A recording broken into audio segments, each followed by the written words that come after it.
So I was on a roll. I was an executive with a nice salary, annual bonuses and stock options, all the perks. Everything was on track. And on Monday, January 7th, 2008, at 3 o'clock in the afternoon in a small conference room on the top floor of our building, the president of the company wanted to have a quick meeting with me, which wasn't unusual since he was my boss. But the meeting turned out to be even more brief than expected. He fired me.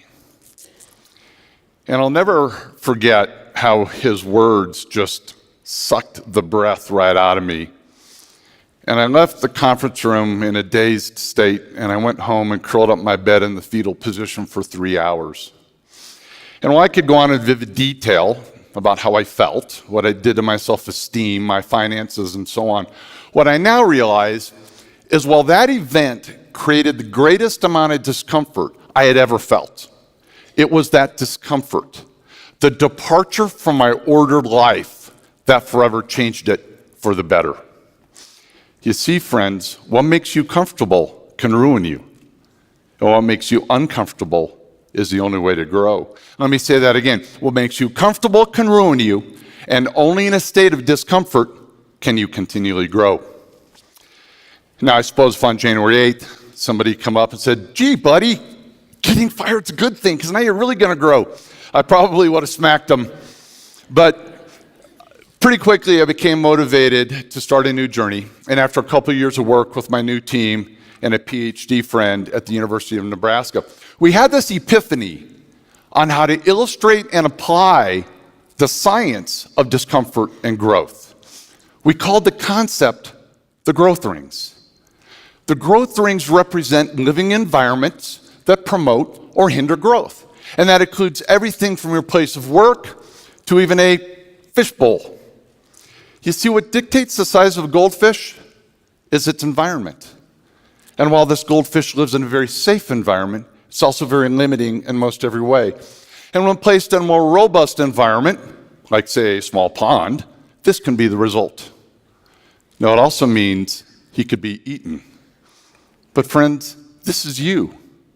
The environments in which you work, live, and play, they're all a proverbial fishbowl that dictates your growth. So the first growth ring represents a low-performing, low-growth environment called stagnation.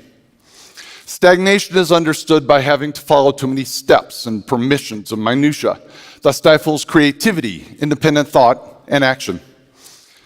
To imagine an environment such as this, think no further than our state and federal governments. Now, the antithesis of stagnation is chaos, also low growth and low performing. Chaos can be caused by internal or external events or conditions.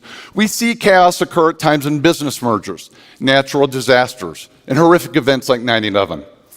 Chaos is having zero predictability or control over inputs and outcomes. Coming back down the growth rings, next to stagnation is the most desirable environment, order. Order is knowing that what you do or what is happening in your environment leads to a predictable outcome. And in predictability, comfort is found. But comfort is also what makes order so dangerous.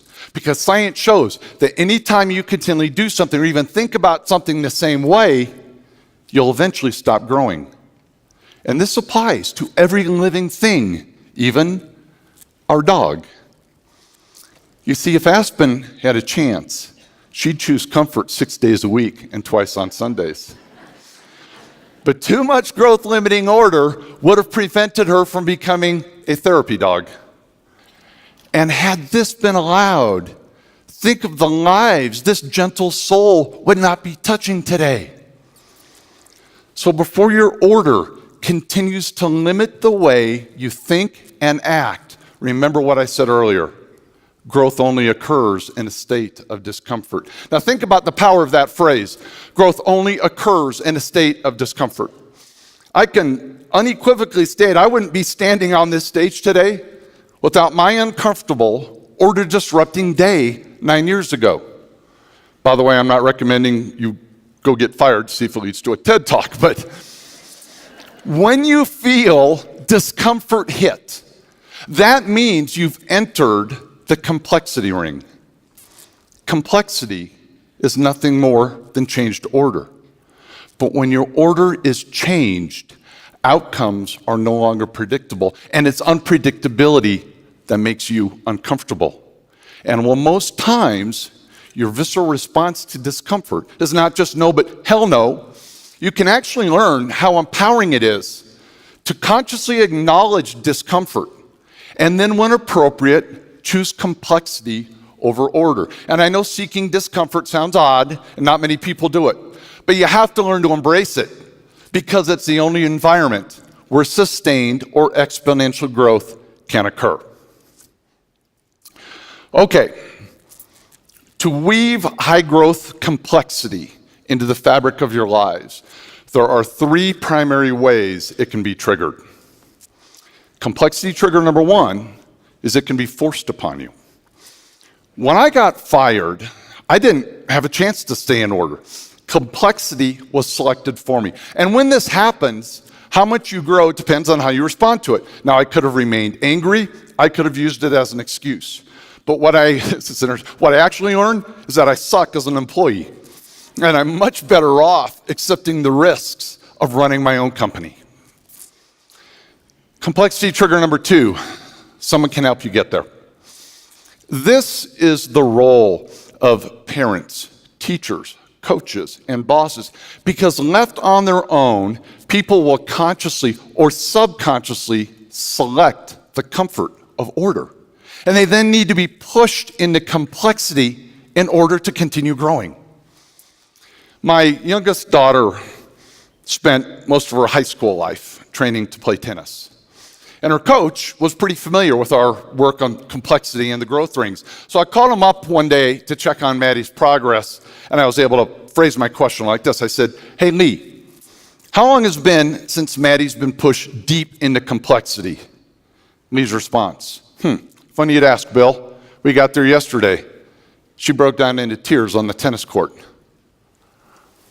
Well, knowing how tough my daughter is, and the fact that she never cries, told me she was deep into complexity. But friends, this is where critical developmental decisions are made, because the old Bill, the pre-growth ring Bill, would have intervened and wanted to know what was making her so uncomfortable. Then I would have done everything I could to try and get her happy again. What I really would have been doing is removing the complexity and putting her in order. I actually would have been stifling her development. But the new post-growth ring Bill relished in his daughter's discomfort. And it was the coach's next words that told me everything I needed to hear. He said, "But Billy, got to tell you, it took a heck of a lot more to get her to the limits of complexity this month than it did last month." Discomfort was causing her growth. Okay, but what if you're not lucky enough to live or work in a robust, high-growth environment? What if you're stuck in order, even worse, stagnation? Well, the great news is everyone can trigger complexity at any time. So complexity trigger number three, trigger it yourself. Take a journey with me back to Montgomery, Alabama in the 1950s. Imagine, if you will, a young girl who's black, and she attends an all-black high school. And she takes a city bus to get there and home, which wasn't unusual in that era. And on March 2nd, 1955, she boards the bus to come home from school, and she sits near the back in the first row of seats where blacks were allowed to sit. And as the bus continues to fill with white people, there's eventually no more room in the front of the bus. And according to local law, she needed to move further back to create room for white people to sit. You see, Montgomery had an order in place that, when followed, led to a very predictable outcome: repression of people with little conflict.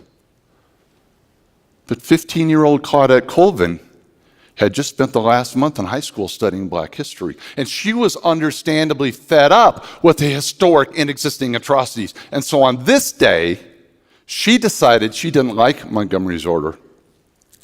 And by refusing to give up her seat, She sent a community, our laws, and our entire country into complexity.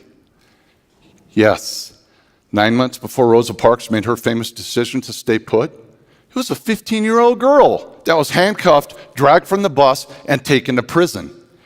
It was Miss Colvin, not Rosa Parks, who first fought the law, and by the way, was also the star plaintiff to testify in the famous lawsuit that went all the way to the U.S. Supreme Court. So, I use Claudette's actions not to heighten awareness of race issues, although that's not necessarily bad, but I use it as an example of every issue, of every situation in an ordered environment. It's a real and perfect example of complexity forcing people, our communities, and our courts into discomfort, and the downstream impact that can occur anytime someone elects to move from order. Dr. Serene Jones, in a recent book, summarizes this concept very eloquently. She said, "The constant facade of order hides the wilderness that is craving to seep out and teach us that life wasn't created to be what we think it is. Beyond words, we must experience the wilderness to be taught what cannot be otherwise known." So friends, it's not the discomfort of losing a job. It's not having a child break down on the tennis courts, but it's order you should fear the most because it is a threat. And order disrupting people like Jesus, Galileo, Claudette Colvin, Aspen's trainer, and maybe even a few of you have already proven. Now think about this. It's not the complexity triggering individuals or events you should fear the most, but it's your own willingness to accept or seek discomfort that will dictate the growth of not just you, but our entire world. Thank you very much for allowing me to be a part of this.